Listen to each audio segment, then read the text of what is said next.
নদিয়া জেলা মানেই বিশেষ বিশেষ দর্শনীয় স্থান, যেই সব স্থানের সাথে সোজা যোগাযোগ ইতিহাসে। আর ইতিহাসের কথা বললেই যার নাম প্রথমেই উঠে আসে বারবার, তিনি আর কেউই নন কৃষ্ণনগরের রাজা কৃষ্ণচন্দ্র। আজ তোমাদেরকে নিয়ে যাব এশিয়ার দ্বিতীয় বৃহত্তম শিবলিঙ্গ রাজরাজেশ্বরের দর্শনে, সাথে জানবো তার অজানা ইতিহাস। তাহলে শুরু করা যাক গল্পকথার শিবনিবাস।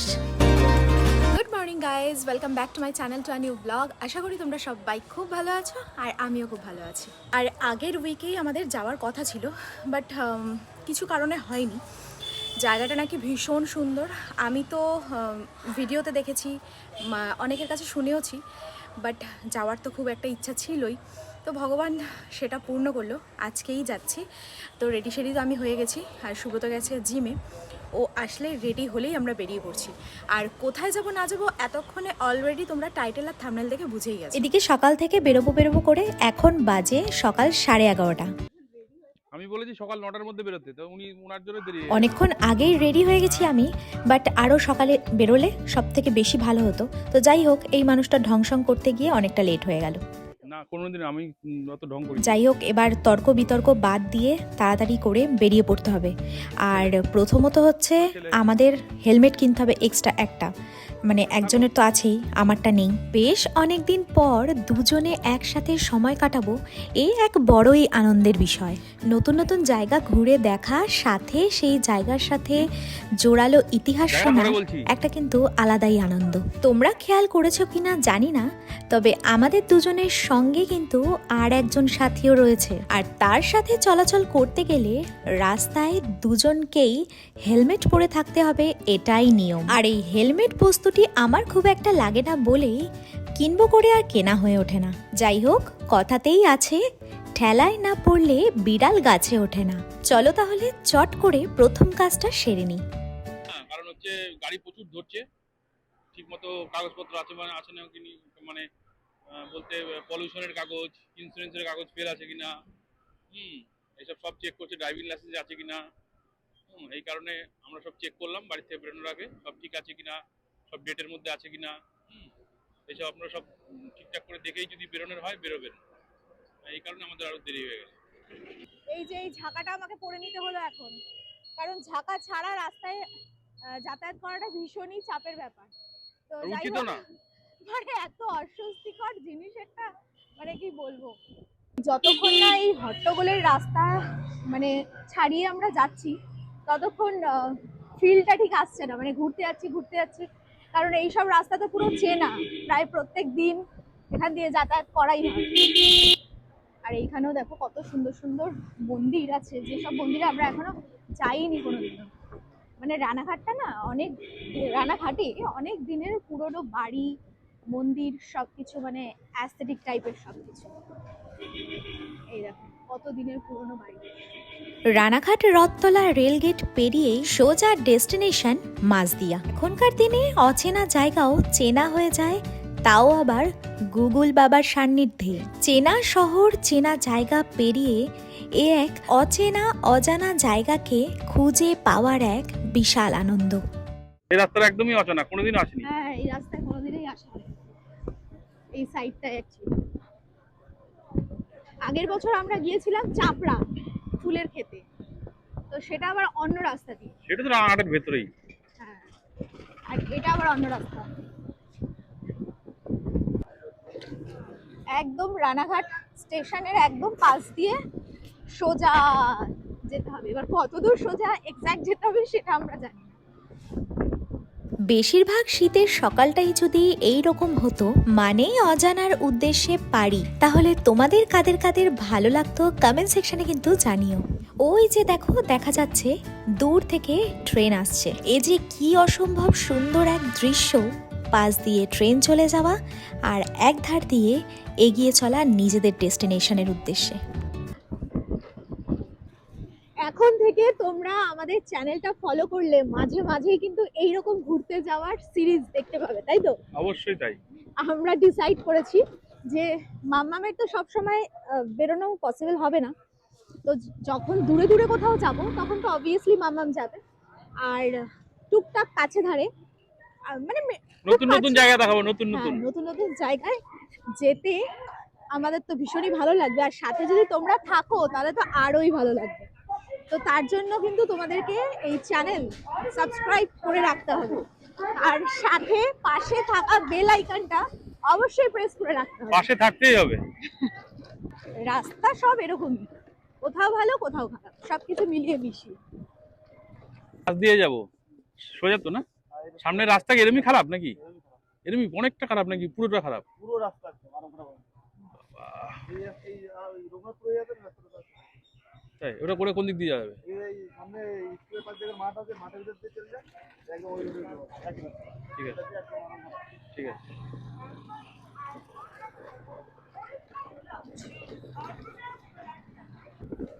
রাস্তা স্মুথ হলে রাস্তাটা একটু ভালো হলে ভালো লাগতো। হ্যাঁ ভালো লাগে। এত বাজে রাস্তা, ভাঙা চোরা ওই একদম। বাজে রাস্তা, কিছুটা ভালো আবার কিছুটা খারাপ, এরকম সব মিলিয়ে মিশিয়ে। তো যাই হোক, ঘুরতে বেরিয়েছি সবকিছুই সাথে নিয়েই চলতে হ্যাঁ হবে। একদম তাই, সবকিছু ম্যানেজ করতে হবে। সবকিছু ম্যানেজ করতে হবে, এটা মানে একটা বাজার হবে। আমরা কিন্তু সামনে গিয়ে একটু চা খাবো। হ্যাঁ হ্যাঁ, একটু চা। বলছি এই যে আমরা যাচ্ছি, স্মৃতিটা কিন্তু মানে সারা জীবন থেকে যাবে। হ্যাঁ হ্যাঁ, আমরা অনেকদিন পরেও এটা দেখতে পারবো। হ্যাঁ হ্যাঁ, এই স্মৃতিটা কিন্তু রেকর্ড হয়ে থাকবে যে আমরা গেছিলাম। হ্যাঁ, আমরা সবকিছু বুড়ো বয়সে বিছানায় শুয়ে শুয়ে দেখবো। না, আমরা না, এইসব বিছানায় কে শোবে? কীর্তিকলাপ করেছি। বিছানায় কে চলে, বুড়ো বয়সেও ঘুরবো। বাবা, আলাদাই লেভেল। ঘুরতে বেরোলে মন এতটাই আনন্দ হয়ে যায় যে একদিনের একটু ঘোরাতেই অনেকটা অক্সিজেন পাওয়া যায়। এই যে শুরু হলো সুন্দর সিন, কিন্তু সুন্দর তো অবশ্যই, কিন্তু এবছরে দেখছি এই ব্যাপারটা যে অনেক লেটে সমস্ত চাষবাস শুরু হচ্ছে। কারণ আগে দেখেছি এরকম সময় সর্ষে খেতে পুরো ভরে যেত, এবছর সেটা আর দেখতে পাচ্ছি না। এই দেখো এই সাইডে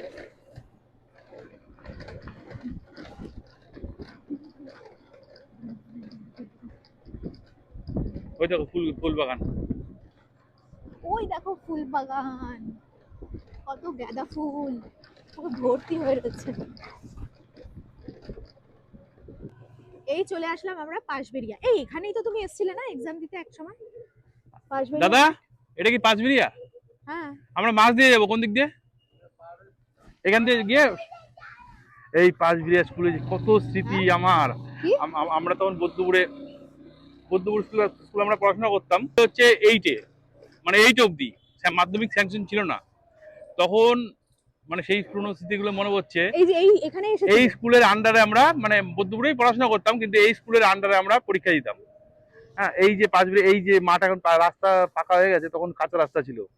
হ্যাঁ, সেই 8-9-এ সেই বন্ধু বান্ধব সব একসাথে দল বেঁধে সে যাওয়ার কি মজা। মাঝে মাঝে আসতাম, প্রতি মাসে হয়তো একবার করে আসতাম। এই জায়গাটা আর পরীক্ষার সময় এই জায়গাটাই, হ্যাঁ পরীক্ষার সময় হয়তো আসতাম মাসে 3-4 বার। কিন্তু এইসব দোকানপাট কিচ্ছু ছিল না তখন। আর স্টেশন ছিল স্টেশনও ছিল না, না, লাভ দিয়ে নামতে স্টেশন হতো? ফেশন কিচ্ছু ছিল না, লাভ দিয়ে নামতাম আমরা। তো এই হচ্ছে তোমার স্মৃতির জায়গা, তাই তো? তখন এসব মাটির রাস্তা ছিল, সব ধুলোর মধ্যে আমরা মানে কাদা ধুলোর মধ্যে করে আমরা যেতাম এভাবে। মানে এত জমজমাট আজ ছিল না। থেকে 30-35 বছর আগে ধরো, হ্যাঁ, মানে ধরো না 30-35 বছর ভুল বললাম, ধরো তাও 25 বছর। 25 বছর আগে এর কথা এটা। তখন ইলেকট্রিক ট্রেন ছিল না তো, এখন তো ইলেকট্রিক ট্রেন। হ্যাঁ, তখন কয়লার ইঞ্জিন, আমরা কয়লার ইঞ্জিন লালগোলা লোকাল সেখানে করে আসতাম।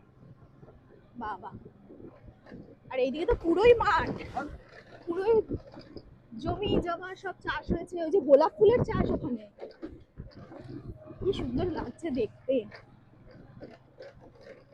অসাধারণ জায়গা। গল্প আড্ডা এরকম তো চলতেই থাকবে, তার মধ্যে তোমাদের সাথে একটু এই জায়গা সম্বন্ধে আলোচনা করে নিই। প্রথমেই বলি, শীতকাল মানেই কিন্তু ঘুরু ঘুরু মন। একদিনের জন্য একটা ঘোরার খুব সুন্দর জায়গা, এটা তোমাদেরকে আমি কথা দিতেই পারি। এবার তোমাদেরকে বলি তোমরা আসবে কিভাবে। আমাদের মতো বাহন যদি তোমাদের থাকে তাহলে তো কারোর দরকারই পড়বে না। গুগল বাবাকে সাথে নিয়েই তোমরা সোজা চলে আসবে মাঝদিয়া শিবনিবাসে। তবে যারা 72 চাকাকে বাহন হিসাবে করে আসবে ভাবছো, আজকের ইনফরমেশন শুধুমাত্র তাদের জন্য। প্রথমেই বলি, সোজা শিয়ালদা থেকে গেদে লোকালে ধরে চলে আসতে পারো মাঝদিয়া। 2 ঘন্টা 30 মিনিটে তোমরা পৌঁছে যাবে। আর সেই স্টেশন থেকে একটা টোটো নিয়েই কিছুক্ষণের মধ্যেই পৌঁছে যাবে শিবনিবাস। আর একটা পথ হলো সোজা কৃষ্ণনগর লোকাল ধরে সোজা চলে আসো কৃষ্ণনগর। তারপর সেই স্টেশন থেকে টোটো করে সোজা চলে আসবে কৃষ্ণনগর বাস স্ট্যান্ড। আর সেই বাস স্ট্যান্ড থেকে বাসে চেপে চলে আসতে পারবে সোজা মাঝদিয়া শিবনিবাস। তবে এই পদ্ধতিতে আসলে শিবনিবাস মোড়েই কিন্তু তোমাদের নেমে যেতে হবে, আর সেখান থেকে হাঁটা পথে যেতে হবে মন্দির। তবে এক্ষেত্রে আমাদের যাত্রা ছিল বড়ই সুন্দর। বাহ, রাস্তাটা এই খুব সুন্দর। জায়গাটাতে এতক্ষণ পরে ভালো রাস্তা আর ভালো সিন পাওয়া গেল। মানে এই রাস্তাটা জায়গা ভালো। দিয়ে যেতে গিয়ে মনে হচ্ছে না সেই বেথুয়া ডহরি চলে এসেছি। হুম। বেশ ভালো লাগছে রাস্তাটা। আবার বেশি ভালো রাস্তাও বলা যাবে না। বলার সাথে সাথে খারাপ রাস্তা চলে আসে। না, রাস্তাটা মোটামুটি ঠিক আছে, অনেকটাই ভালো। কথিত আছে 1754 খ্রিস্টাব্দে রাজা কৃষ্ণচন্দ্র তার প্রথম স্ত্রীর জন্য এই মন্দিরটি নির্মাণ করিয়েছিলেন। তবে এখানকার সাধারণ মানুষের কাছে এই মন্দিরটি বুড়ো শিব মন্দির নামেই খ্যাত, যার চূড়া সমেত উচ্চতা 120 ফুট। মন্দিরের ভেতরে রয়েছে পূর্ব ভারতের সবথেকে বড় কোষ্টি পাথরের একটি শিবলিঙ্গ। আর এই বিশাল আকৃতির শিবলিঙ্গের নামই রাজরাজেশ্বর। এখন আমরা চলে এসেছি, এই জায়গাটা হচ্ছে বগুলা। আর বগুলা থেকে যদি কেউ ব্লগটা দেখে থাকো কমেন্ট সেকশনে জানিও কিন্তু। মার্চ মাসের ভীম একাদশী থেকে মেলা শুরু হয় আর চলে শিবরাত্রি পর্যন্ত। ইতিহাসের পাতা ঘাটলে জানা যায় নসরত খাঁ নামে এক দুর্ধর্ষ ডাকাত এখানে বাস করতেন। আর মহারাজা কৃষ্ণচন্দ্র এই ডাকাতকে দমন করতে উপস্থিত হন মাঝদিয়ার এক গভীর জঙ্গলে। ডাকাত দমন করে তিনি এক রাত বিশ্রাম নেন। বিশ্রামকালে তিনি এক নদীর জলে মুখ ধুতে যান, আর ঠিক সেই সময় নদীর একটি রুই মাছ লাফিয়ে এসে তার পায়ের কাছে পড়ে। আর এই দৃশ্য দেখে মহারাজেরই এক আত্মীয় তাকে বলেন, এই স্থানটি একেই এত সুন্দর মনোরম, তার উপরে আবার রাজভোগ্যের জিনিস একা একাই রাজার চরণে এসে হাজির। এই রাজ্যে বসবাস করলে মহারাজার নিশ্চয়ই কোনো উপকার হবে। আর ঠিক সেই সময়ই মহারাজা বর্গীদের আক্রমণ থেকে বাঁচার জন্য একটা সুরক্ষিত জায়গায় খুঁজছিলেন। এই স্থানটি মহারাজেরও ভীষণ পছন্দ হয়েছিল। তখন তিনি সাময়িকভাবে নদিয়ার রাজধানী এইখানেই স্থানান্তরিত করেন। পাশে বয়ে চলা চুন্নি নদীকে সঠিকভাবে কেটে এই স্থানটিকে সুরক্ষিত করা হয়।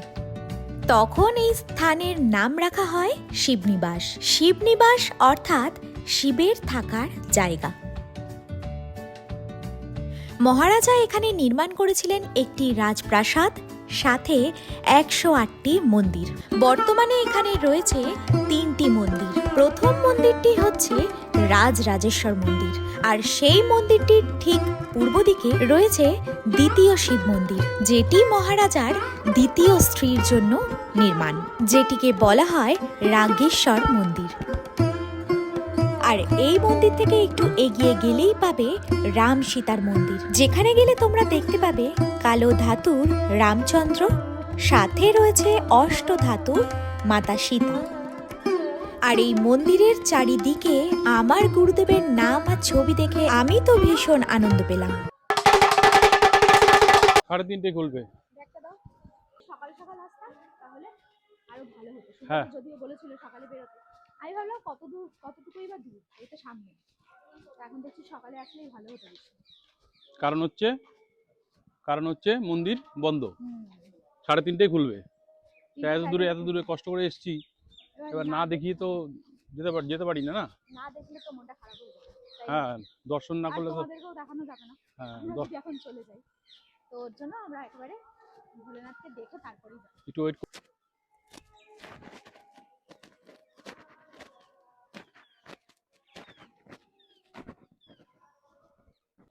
কেমন লাগছে তোমার? হুম? কেমন লাগছে? ভালোই লাগছে। ভালো লাগছে? মানে আরো সকাল সকাল আসলে আর আরো কি সকাল বেশি সকাল লোকজন ফাঁকা ফাঁকা লোকজন দেখলে ভালো ভালো। এখানে মন্দির ছাড়াও কিন্তু এই বিশেষ জিনিসগুলো বেশভাবে লক্ষ্য করার মতো। মন্দিরের চূড়ায় প্রত্যেকটা গর্তে নিজেদের সুরক্ষিত জায়গা বানিয়ে নিয়েছে টিয়া পাখির দল। আমার কি কোনো আইডিয়া আছে এই সম্বন্ধে যে কতটা দূর বা কিছু কি? 12টার সময় বেরিয়ে বলে দুপুরে খাবো না বাড়িতে এসে। আমি তো বাড়িতে গিয়েই খাবো দুপুরবেলা। কতবার করে বললাম, আমি 8টায় উঠেছি, 8টায় বেরোলো দেখে দেখে। এবার আমরা যার থেকে শুনে আসলাম সে বললো 1 ঘন্টা মাত্র লাগবে। এবার 1 ঘন্টা মানে কতক্ষণ? 12টায় বেরিয়েছি আমরা, না 11:30 11:30 বেরিয়েছি। 11টা, হ্যাঁ 11:30। হ্যাঁ, তো 1 ঘন্টা কতক্ষণ লাগে? যেতে দেখবি বেশিক্ষণ সময় লাগবে না, কিন্তু আসতে চিনে চিনে আসতে অনেকটা সময় লাগে। তো যাই হোক, এখন বাজে 2:45। এবার দেখা যাক কখন খুলে। না, আমরা সবে একটু বাইরে গেছি, তো ভেতর থেকে একজন বললো নাকি খুলে দিয়েছে। দেখি খুলেছে নাকি, বুঝতে পারিনি যে খোলেনি এখনো। তো কিছু মানুষের কথায় আমরা আসলাম যে হয়তো খুলে দিয়েছে, বাট খোলেনি এখনো। টাইম ছাড়া বেটাইমে তো খুলবে না। এই সকালে কটার থেকে খুলবে বললো? 9টা। 9টা থেকে? 9টা থেকে 12:30। ও 9টা থেকে 12:30। তারপর আবার 3:30।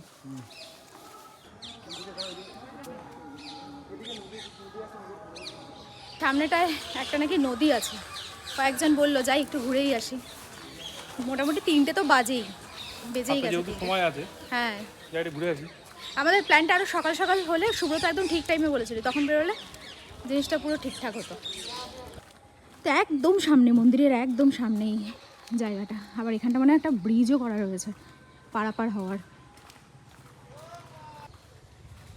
এই যে বেশ সুন্দর, এখানটাও অনেকটা সময় কাটানো যায়। আবার নৌকাও বাঁধা রয়েছে, এখানে মাছ ধরছে।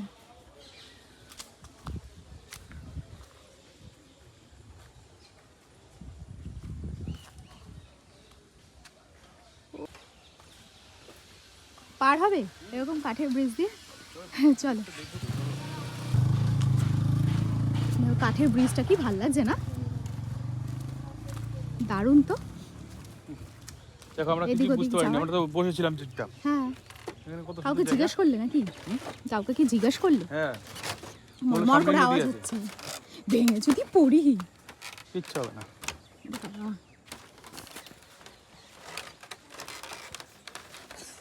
জাস্ট এপার থেকে ওপার, আর চতুর্দিকে মাছ ধরছে সব।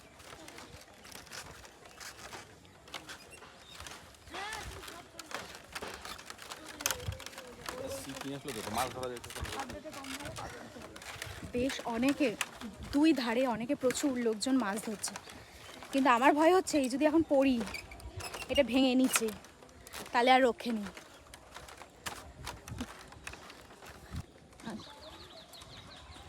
কেমন লাগছে? ভালো লাগছে? দারুণ, এত সুন্দর জায়গা ছিল, আমরা চুপচাপ বসেছিলাম টোটোর মধ্যে। হ্যাঁ, অসাধারণ। মানে ওইখানটা এতক্ষণ বসে বসে সময় কাটাচ্ছিলাম, আর এই জায়গাটা যে কি দারুণ লাগছে। আর চতুর্দিকে দেখাও, পুরো চতুর্দিকে মাছ ধরছে, 2 সাইডে। মাছ কতটা উঠছে সেটা বুঝতে পারবো না, কিন্তু এই সাইডেও এই সাইডেও 2 দিকে মাছ ধরছে সব। চলো ওদিকে আবার যদি খুলে দেয়। মানে একটা দিন বেশ ভালোই কাটবে এখানে আসলে, তাই না? একদম টাইম মতো আসতে হবে। হ্যাঁ, টাইম মতো আসতে হবে, ভালো। উল্টো পাল্টা টাইমে আসলে হবে না, প্রপার টাইমে আসলে একটা দিন বেশ ভালো কাটবে। কিরো বড়মার করে আওয়াজ করছে গো। পড়ে টরে যদি ভাঙি, মানে ভেঙে যদি পড়ি। আউচ।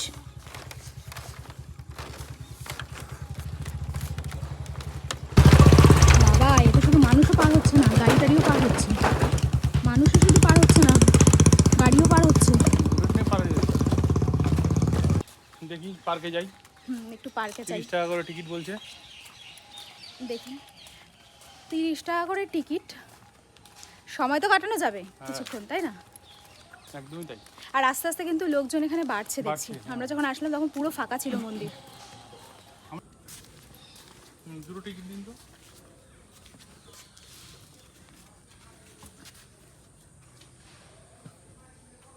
বাহ, কি সুন্দর জায়গাটা। কি দারুণ জায়গাটা, বেশ গাছপালায় পুরো ভর্তি, ছোটোখাটো একটা পিকনিক স্পট। বাট এখানে রান্না করে খাওয়া বোধহয় যায় না।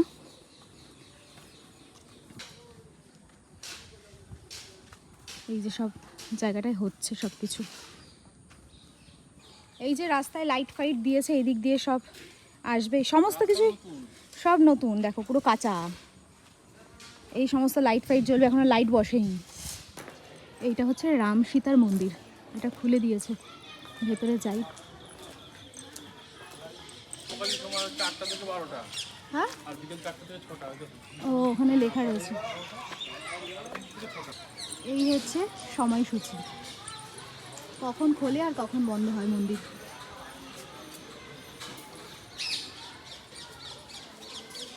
এই যে রাম সীতা। ওইদিকে প্রবেশ করা যাবে না, বেরিয়ে কিরম লাগলো? এই যে খুলে গেছে মন্দির, জয় ভোলেনাথ।